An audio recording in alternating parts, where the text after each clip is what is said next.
Hello everyone, welcome to Bambatha Kamancinza TV. I'm here to update you of what was happening on Inimba izolo mhla ka-22 September 2025.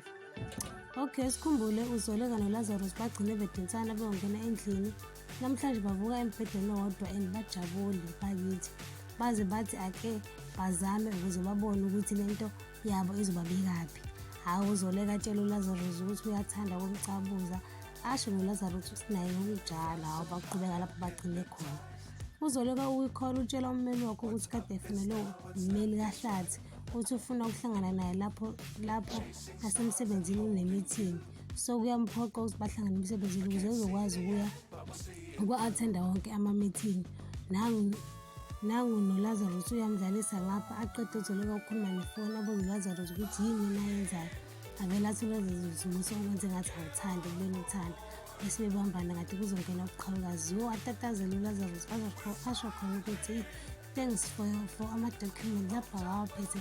Wabuka nje ubuqhawukazi ukuthi ayikho lento, awaphuma uLazarus. Uqhawe alandela uma wakhe athi uthi avele athi uZoleka kahle wena kade ungalile lapha endlini.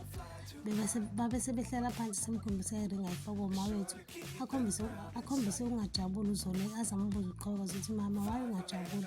Athi mntanami ngiyajabula nje ukuthi uniwe kusekhanda. Ummeli kaHlathi ula impilo yokuthi akukwazi ukuthi uZoleka angaba nalutho. Waze washo ukuthi kuyacaca ama-assets kaZoleka afihliwe wonke. Uyilapho aqale phansi wachaza ukuthi ishade nge-community of property lihlukaniselana kanjani. Bese etshela uZoleka ukuthi uHlathi kumele athole 50% kanjalo naye asebe 50%.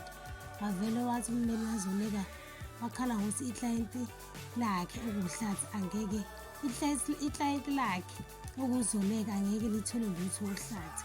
Okuyilapho ummeli kaHlathi athi akafuni ngisho ukubuka into okunama-document aphakathi ngoba ibhalwe amanga. Angeke uZoleka angabi nalutho. Okuyilapho athi banika ithuba lokuthi balungise yonke into abayenzayo. Washo khona ukuthi if bengayilungisi bazokwazi ukuthi why ebizwa ngo-advocate Zondo. Wasukuma bahamba neklayenti lakhe. Uthumeka ukhuluma noThandeka ngalento kaHlathi ukuthi ufuna ukumshada. Wavele washaya phansi ngonyawo uThandeka esho khona ukuthi ufuna ukuthi ngaso sonke isikhathi ube seduze kwakhe and futhi ubona ngoba usuqhubekile nempilo yakho unomona ngalokho. Wabe sembuza ukuthi wena Thumeka yini oyifuna yenzeke.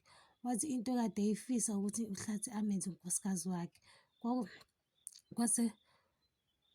Kwase kwavele